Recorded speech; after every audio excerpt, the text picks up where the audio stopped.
My name is Josh. I'm 38 years old, and for most of my adult life, I believed I understood what it meant to build something steady, something that lasts. I wasn't a complicated man. I worked hard, paid my bills on time, fixed the things that broke around the house, and tried to be the kind of person others could rely on. Maybe that's why the night I met Lena felt like a shift in the air, like life had quietly decided to give me something I didn't realize I'd been missing. It happened at a small bar on the west side of town. Not the kind of place where people look for love, more like the kind of place where men go after long shifts, where the jukebox leans slightly to the left, and where the beer tastes exactly the same every night. I remember walking in, expecting nothing, the smell of fried wings hanging in the air. And then I noticed her. Lena wasn't the kind of woman who stops the whole room.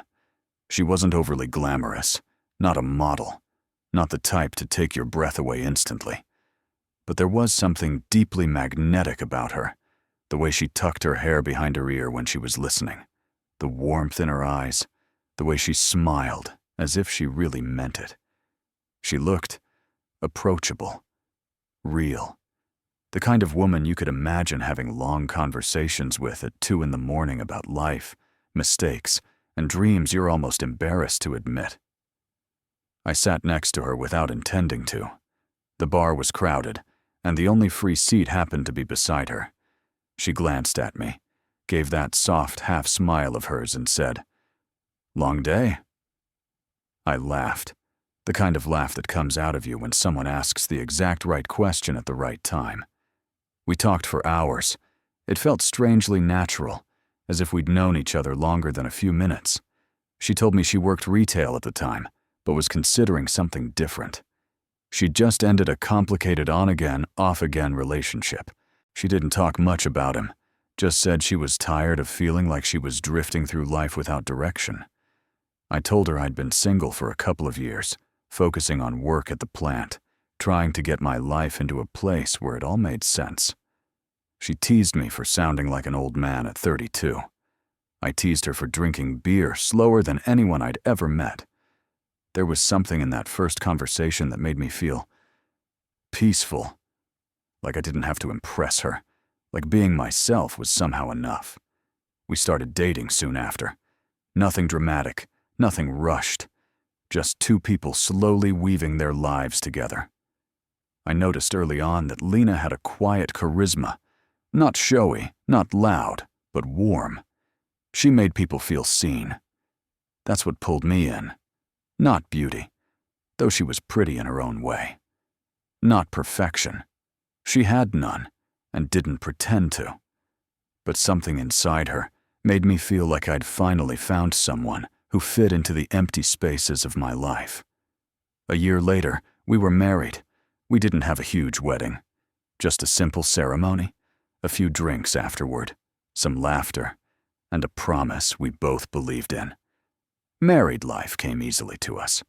She learned my habits, I learned hers. We argued rarely, laughed often. She loved cooking. I loved fixing things she accidentally broke. She loved long walks. I loved quiet evenings at home. Somehow, it all balanced out. And when she told me she was pregnant, I swear my heart nearly burst through my chest. I never thought of myself as a man made for fatherhood, but suddenly the idea of holding a tiny human who depended on me, it filled me with a sense of purpose I hadn't known before. When Evelyn was born, I fell in love twice over, once with my daughter, once with a version of myself I had never seen. I held her for the first time and felt something ancient awaken in me. Protectiveness, devotion, a softness I didn't know I had. For 6 years, life felt steady, predictable, beautiful in its own simple way, until the doubts began. It started with small thoughts, quiet, unwelcome. Evelyn didn't really resemble me, and she didn't resemble Lena much either. At first, I pushed the thoughts away. Genetics are strange. Kids change as they grow. I told myself that, over and over. But something inside me, something instinctive, something primal, whispered a question I hated myself for even forming. What if she's not really mine? I didn't tell anyone, not even Lena. I carried the doubt alone, letting it eat at me slowly, like rust on a pipe. And eventually, one night, when the house was quiet and everyone was asleep, I made a decision that would destroy the life I thought I understood. I ordered a secret DNA test. I waited weeks for the results, living in quiet agony, praying I was wrong. And when the envelope finally arrived, my hands shook as I opened it. That moment, that split second, was the end of the life I knew, and the beginning of the truth I never wanted. I don't remember sitting down.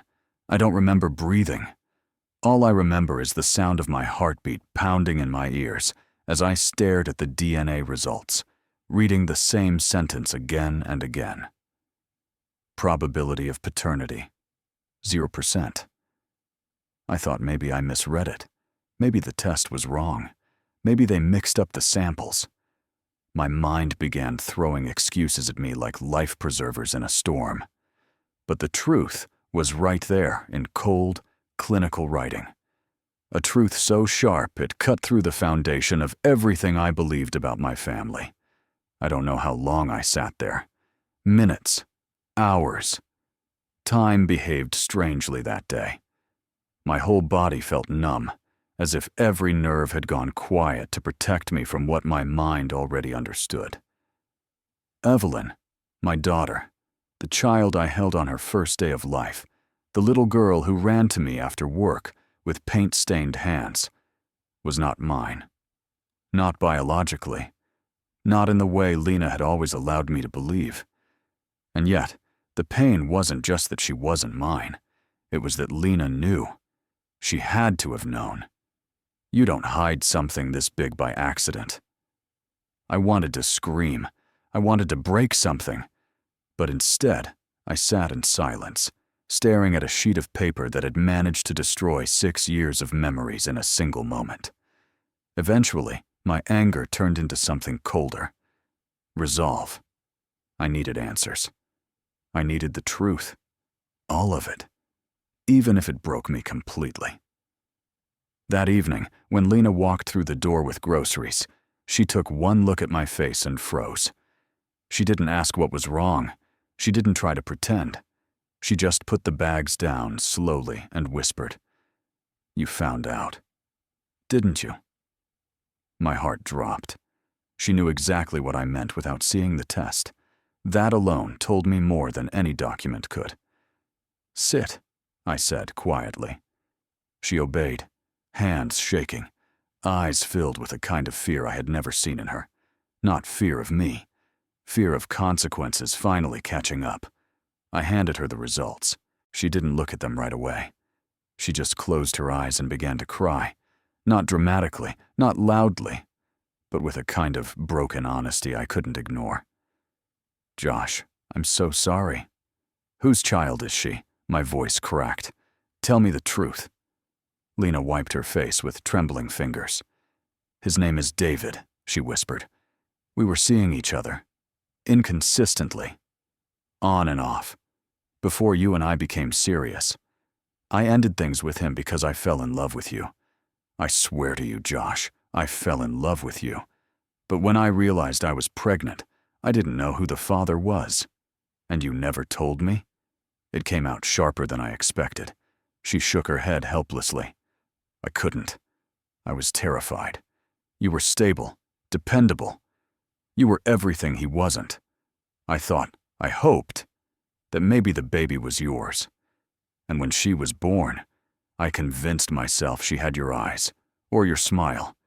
I told myself lies so I wouldn't lose you." Her honesty cut almost as deeply as the betrayal.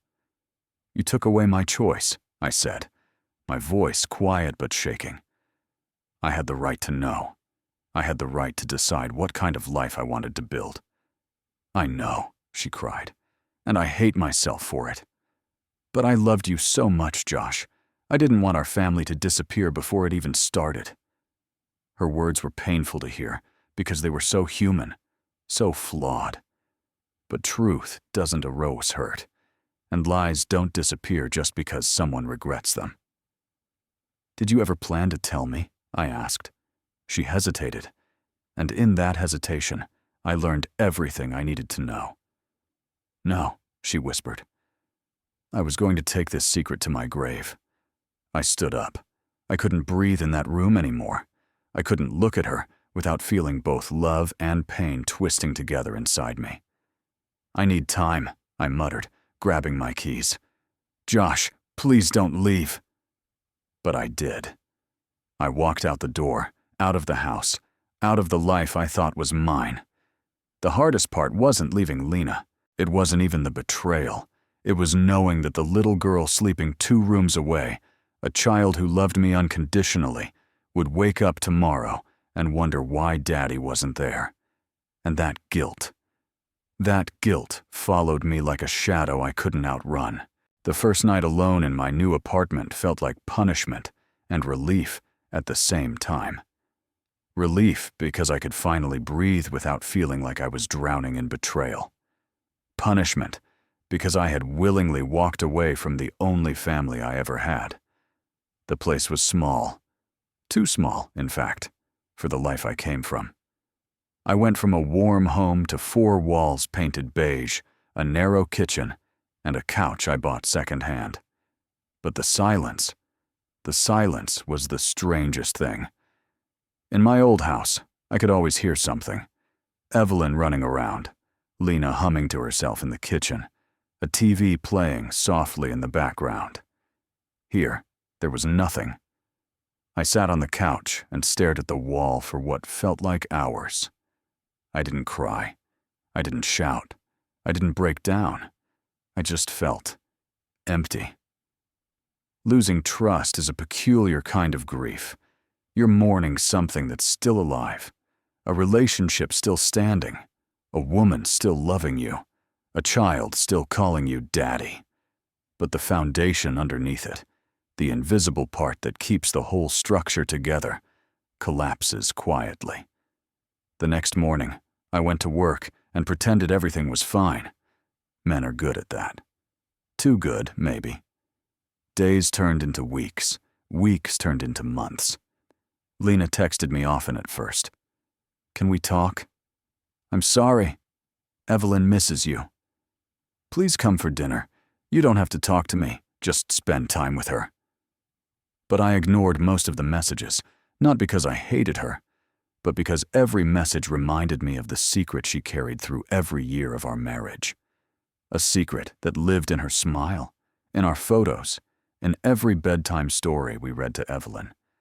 Still, I visited my daughter, because walking away from Lena was one thing. Walking away from a child who saw me as her entire world, that was impossible.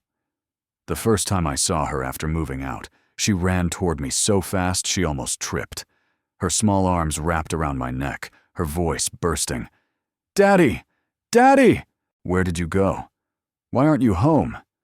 I swallowed so hard it hurt. How do you explain something like this to a 6-year-old? How do you tell a child that the world she knows has cracked in ways she can't see? "I had to take care of something, sweetheart," I said softly.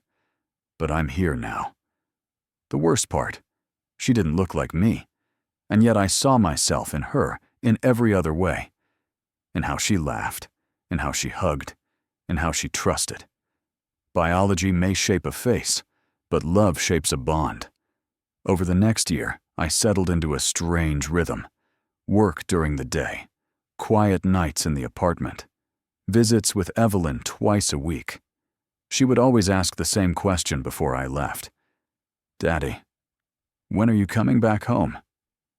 And every time I would answer, "Soon."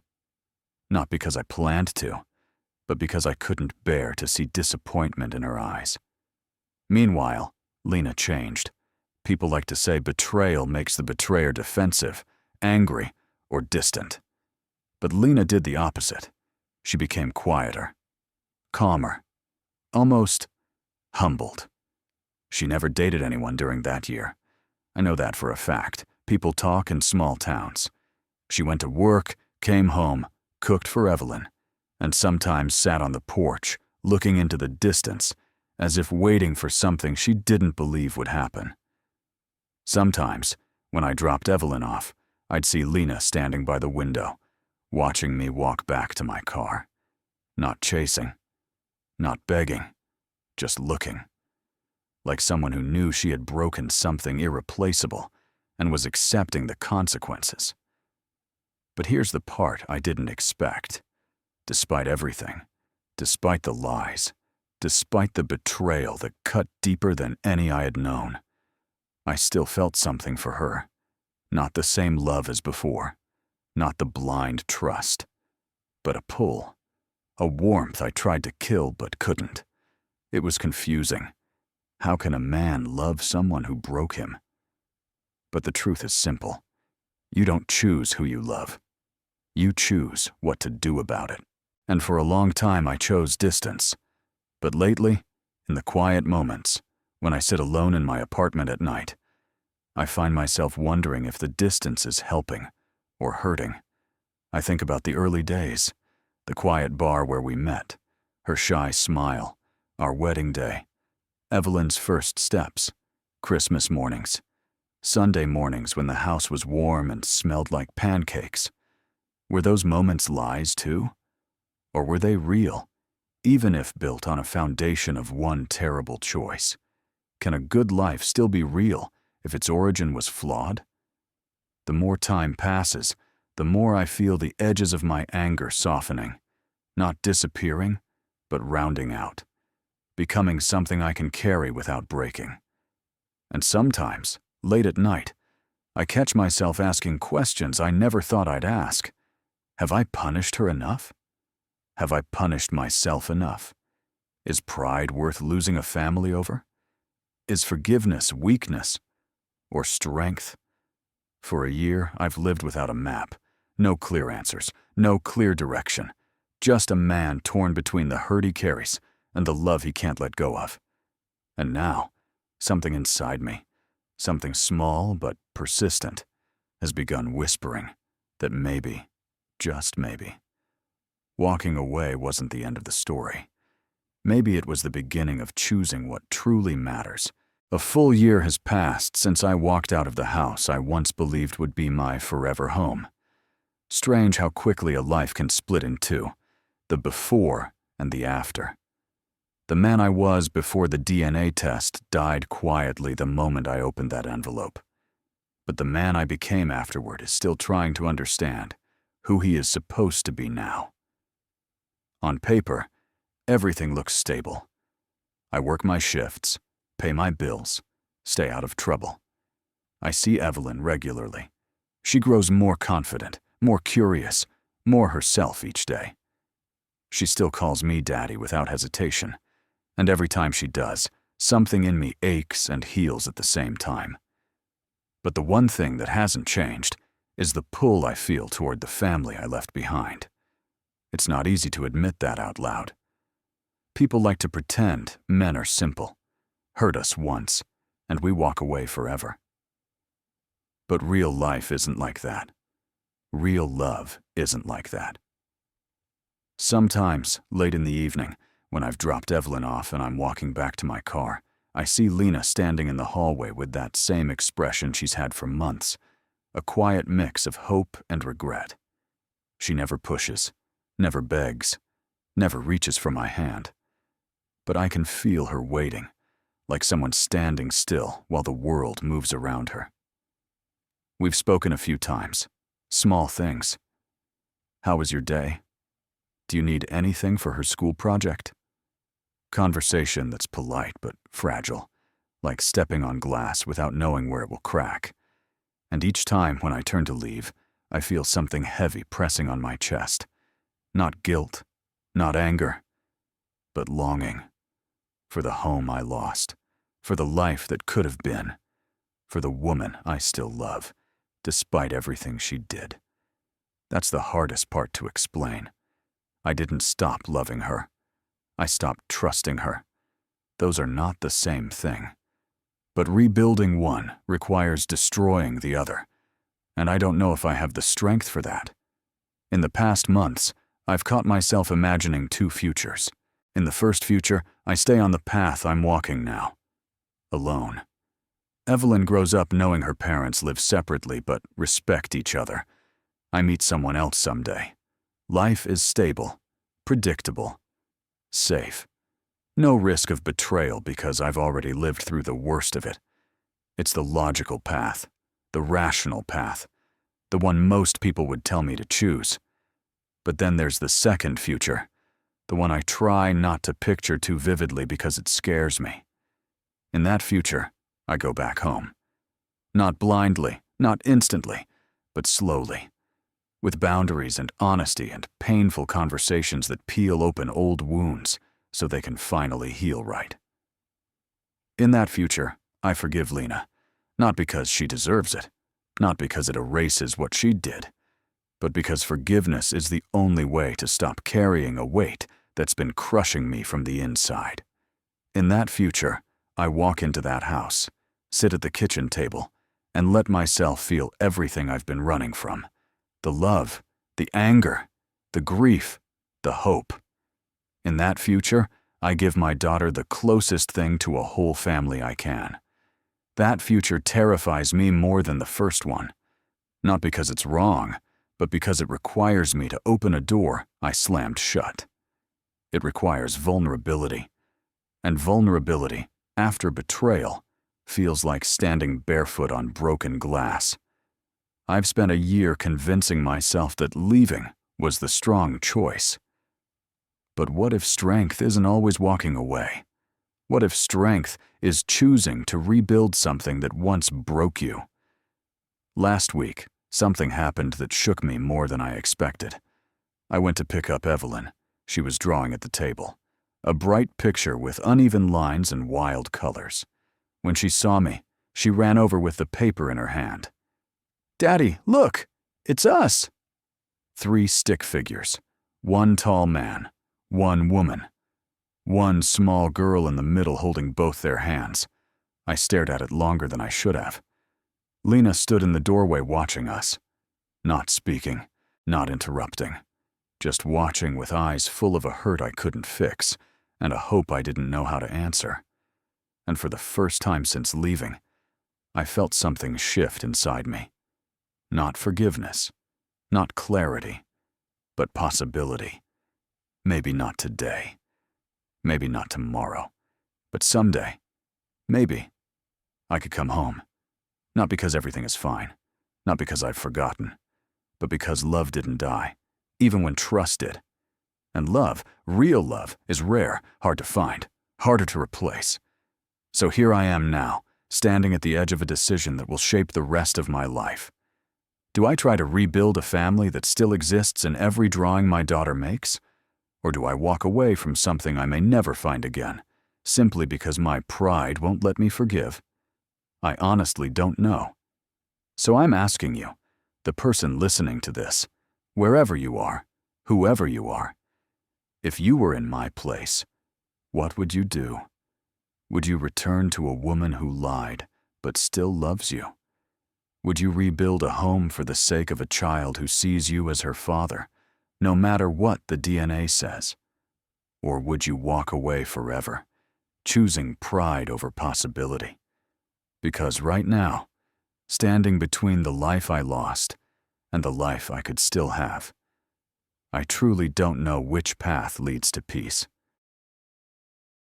If you're enjoying this story, consider subscribing and leaving a like. It really helps the channel grow.